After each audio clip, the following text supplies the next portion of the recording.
Okay. Hi, everyone, and welcome to Edwards Live. This is my first time doing this. I'm really excited to be here with Dr. JC Abdallah, who will be joining us as a new faculty member this fall. And so, JC, I'm just going to ask you some questions, and hopefully we'll just have a conversation so that people can get to know you a little bit better. Sounds good. Cool. Okay, so first of all, can you just tell us a little bit about yourself? So I am JC Abdallah. I just recently graduated from the University of Alabama with my PhD in sports communication. This is my first faculty job, so I am super excited to be here. It's one of those things where you work so hard. I've been in college for 9 years straight, so I'm just ready to leave that life behind and start on the other side. So that's me. I'm originally from Pittsburgh. I graduated from West Virginia University, the Ohio State University, and obviously University of Alabama. So I've been relatively pretty much everywhere around the East Coast. So other than that, I'm just ready to go, and I'm excited to be here as a new faculty member. Cool. So I didn't mention JC is going to be teaching within the sports communication concentration and within our communication concentration within the Department of Communication, Media, and Culture, which is also where I am an assistant professor. And I'm wondering if you can tell us a little bit about why you decided to be a professor and also maybe why you chose sports communication. So so let's go with the first question first, I guess. I was a McNair Scholar at West Virginia University, which helps first generation students and low income students attain graduate education. Part of that deal is to attain a PhD within 10 years, something like that. But I knew I wanted to do it, and it was something that I had been helped with so much during my time at WVU in terms of these amazing professors that I had in the comm studies department, and I wanted to pay it forward. So that's something that I really started to look towards. And my inclusion into the McNair program was something that really helped me along with that, and certainly gave me the ability to say, hey, listen, I can do this. I know I can do this. It's one of those things that you don't really see yourself as. Maybe when you first get into college. I was actually a sport management major going into WVU, but I remember the first day of my first introductory sports management class, they said, if you like sports, don't go into the business. And that was all I needed to know. And I wanted to figure out something else to do. And the reason I'm interested in sports communication is because I wanted to study who am I, what makes me me. I'm a massive sports fan, Steelers and the Penguins, and I wanted to know why sports makes me tick and why it makes other people tick. It's one of those things that sports is. It has the power to change the way people think about things in general. We're seeing that now.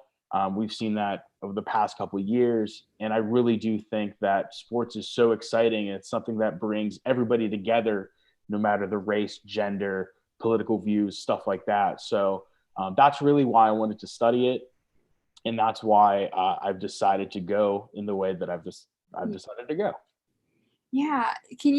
So if you wouldn't mind, could you maybe explain a little bit? I know you just finished a dissertation. Yes, no. You don't have to talk about that, but I'm just curious if you could just summarize what it is that you study in sports communication, because I think you have a really unique angle and a unique spot within that study of communication and sport. So what I do is I look at the intersection between sports, media, and identification. So basically how people identify as sports fans, whether that be with a team, whether that be with a player, and how they communicate that to others within media confines. So whether that's social media, whether that is face-to-face interaction, just talking about sports with other people, basically how their identity as a sports fan becomes part of who they are and how they communicate that identity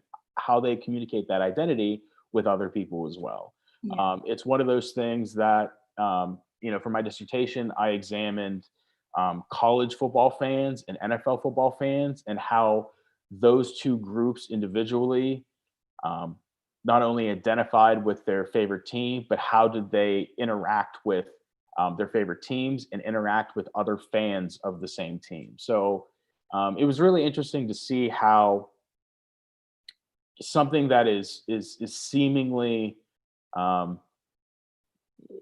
we usually don't think of it as a big deal, but it's something that can generate conversation between strangers. I was at the grocery store the other day and I was wearing a Steelers jersey, and I had three people say something to me about it because I'm not only am I identifying myself as a fan, but I am communicating to others that I'm a fan of this team.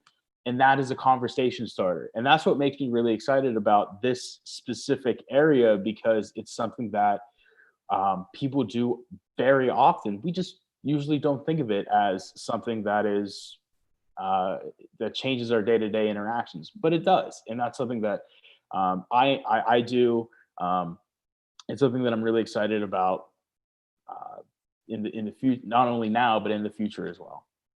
Yeah, absolutely. I think with the absence of sports right now, I think people maybe are seeing what a big role it plays. Absolutely. And that's the other thing too. I think we're all ready for, no matter what happens, we're all ready for some friendly competition to start back up. And we're hoping that, we know with the reintroduction of the MLB and the NHL and the NBA, hopefully, those bubbles don't burst. But we'll see how it is. And I think over the last couple months, we've seen how sports is a social lubricant that really helps us understand other people and helps us enjoy our world and kind of give us a break from the daily grind of the 9 to 5. And it's something that we've been missing over the last couple months. Yeah. And like I said, it's one of those things that you don't know what you're missing until it's gone, right? So that's it, and it's something that is really, really important, especially now, because like I said, you don't know what you have until it's gone. And sports have been gone for several months now. So I think all of us sports fans definitely miss it. And we're just it's interesting to see how people will really act and interact with each other once it does come back. Yeah. So with sports not being at the forefront right now during this time of social distancing and things like that, what else have you been able to do to occupy your time? I can imagine there's a lot because you've moved and you've finished a PhD, and Yeah. but what else have you, if you're not watching sports, what else can you do, or do you do? So well, over the past couple months, I'll be honest with you, I've been laying low a little bit. Finishing a PhD is something that is probably the most difficult thing I've ever done in my life, 100%. And I did take a little bit of time off just to chill and hang out, because when you work, like you said, you work so hard and so long for something, and then you finally realize it. But I've actually been able to occupy my time with just being able to move down here, figuring out all the logistics of moving, 10 hours away. It's one of those things that you don't realize how hard moving is until you do it again. So it's something, but I'm we're here now, and we're ready to call this our home, because it's something that we've been looking forward to a lot, and it's it's stressful, it's tiring, and all that kind of stuff. But besides that, I've just been really watching some TV, just hanging out, just getting ready to go. I've been starting to do class prep and stuff like that for this fall semester. I'm actually after this meeting right now, I'm actually going to finish a revise and resubmit for a journal article. So that I've been starting to get back into that. So, Yeah. But I'm trying to take the time now, because I know that I'm probably not going to Yeah. have it in the next couple months or years or whatever. So I'm definitely enjoying myself right now and just getting ready to start my new job here. So when you visited Coastal for your interview, what was it about? What did you really like about Coastal's campus, or what did you really like about your visit here? So there's a story I'll tell. Um, so whenever so for those of you who don't know who are listening, the interview process is a rather long one. It's essentially a 12-hour interview, nonstop. You get you get so many things thrown at you left and right. But when the day was ending and I was ready to go back to my hotel, so after I'd done my teaching presentation, my research presentations, meetings, and lunch, and all that kind of good stuff, I stepped outside Britton Hall, which is where the comm department is located at, and I looked across the parking lot and I saw there's this fountain on campus. You can see it when you're coming out of Britton Hall. And I stopped and I looked, and it was getting darker. It was kind of that twilight, that beautiful pink blue shade that gets later in the day. And I stood there and I looked at it and I said, I almost started to cry because I was like, this is where I could see myself as this is somewhere where I could see myself for the next 30, 40 years. And Mhm. I think that moment right there made me think this is somewhere where I wanted to be at. And the beauty of the campus is incredible. I've been to the colleges that I've attended are rather large universities. So the hominess and the kind of tight knit community that you see here on campus was something that I wanted to be a part of.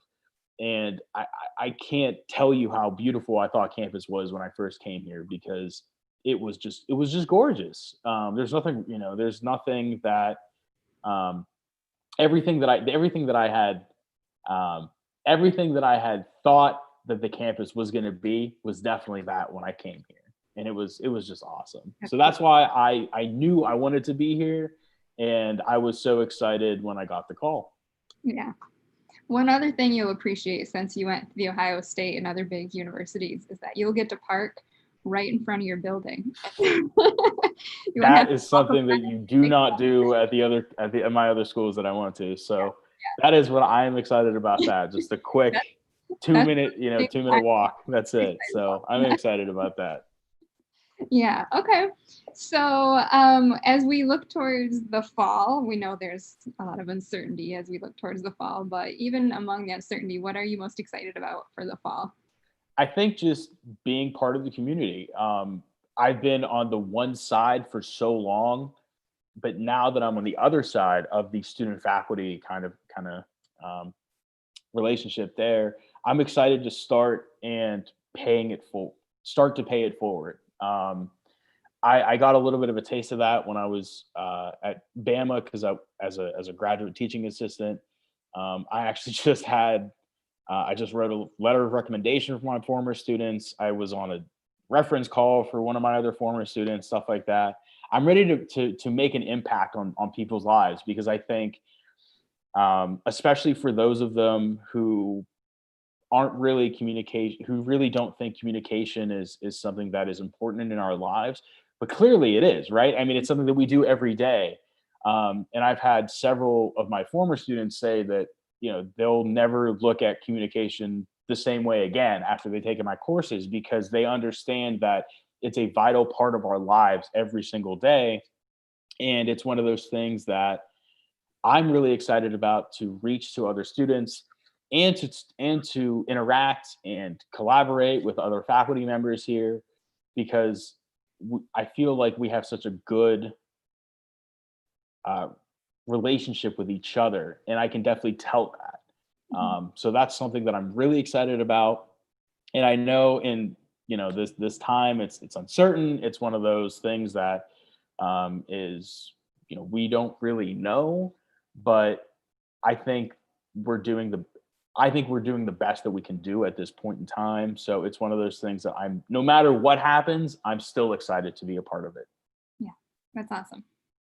All right. Let me see what other questions I have here. Um, I think we've gone through them all. Oh, the last question that we had on the list was, what is your favorite hobby? Like, what do you like? I know we talked about, what you like to watch during social distancing and stuff, but what are some hobbies that you have? So obviously, being a sports fan, a lot of my hobbies are sports. I am a massive sports jersey collector. I own like 50 some Steeler jerseys along with like a whole bunch of other jerseys. I'm a football card collector. I collect football cards, stuff like that. It's just something to give me, just something to spend my time on. I like doing it a lot. It's really funny because that's something that everybody remembers me by, just because I'm that Steelers fan. But the other things that I do, I love me some TV. I do watch a lot of The Simpsons. I watch American Dad a lot. I like all that kind of good stuff. Those are my favorite shows to watch. Other than that, I mean, I just like, hanging out, spending time with my family. I haven't seen my family in a while, so I'm going to be excited when I can actually go back home Right. and hang out with them. So, but other than that, I'm just hanging out with my wife and my cat here, and we're just, we're doing what we can. So it's been a good couple months after finishing the PhD, because like I said, it's a whirlwind, right? I mean, there's just so much to do. There's so many things to, go about doing and stuff like that. But I'm glad I finished it. So that's something that I'm really happy about. And yeah, I mean, I'm just a normal person. I don't, and nothing else other than that. So. I was going to make a comment about you coming into the heat, but you were in Alabama, so you're used Oh no, to it's heat and humidity. no, it was really funny because the when we moved out here, the day that we moved, the day before we moved, it was like 100 degrees in Alabama. So when we moved here, it was like 80 something. So we said, "Oh, what a break! It's a cold front," So I'm used to it, and Yeah. I really don't mind. I actually don't mind it because I guess that's the one thing I don't miss about being home is the snow. Right. And all the snow that comes along with living in the mountains of Appalachian, the Appalachian Mountains in Pittsburgh. So I don't miss the snow at all. But I am excited to be here, and it's something that I am really looking forward to helping and being a part of the community for years to come. Well, we are so lucky to have you. We're so excited to have you here. And oh, my screen just went off here.